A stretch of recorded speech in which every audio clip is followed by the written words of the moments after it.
လေမပြောလို့စိတ်ချရာဇဝင်ဒီပတိလမ်းမှာသူတို့ဝေးလို့ငါကကြွေ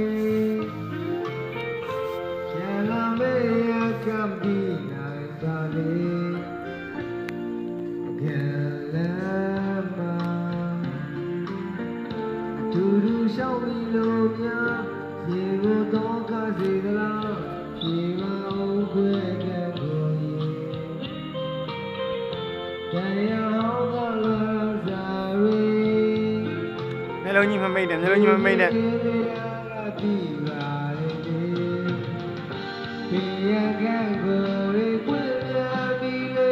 မျက်လုံးကြီးမမိတ်နဲ့လို့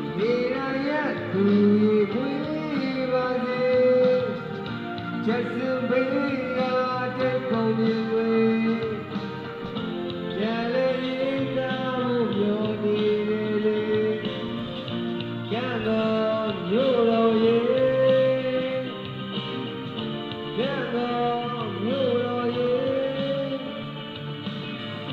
ရောရှိခြင်းဝန်တဲ့ခြင်းနဲ့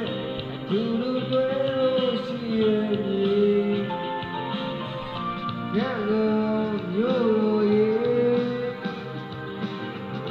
ကံတော်မြို့ရဲ့ရရှောင်းဖက်ပြေဦးရလေရေမရှိရဲ့လေတော့ထလိုက်အောင်ကိုမိုက်တီရဲ့ဒီရပန်းတို့လည်းရမြေဘူအောင်လုံးပြည့်စိတ်ပါဖြစ်နေအကယ်လမ်းမှာသူရှောက်ပြီးလို့များ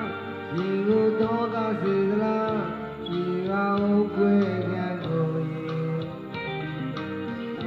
တရားဟောကလွယ်စားရီရေပြင်းတရားကတိပါလေ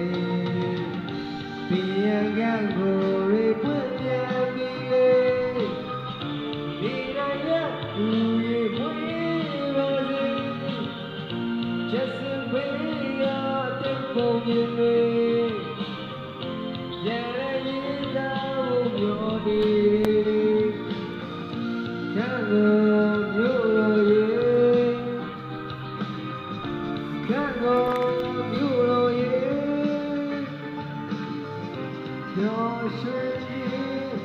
ဝန်တဲ့ခြင်းနဲ့အတူတူတွေ့လို့ရှိရဲ့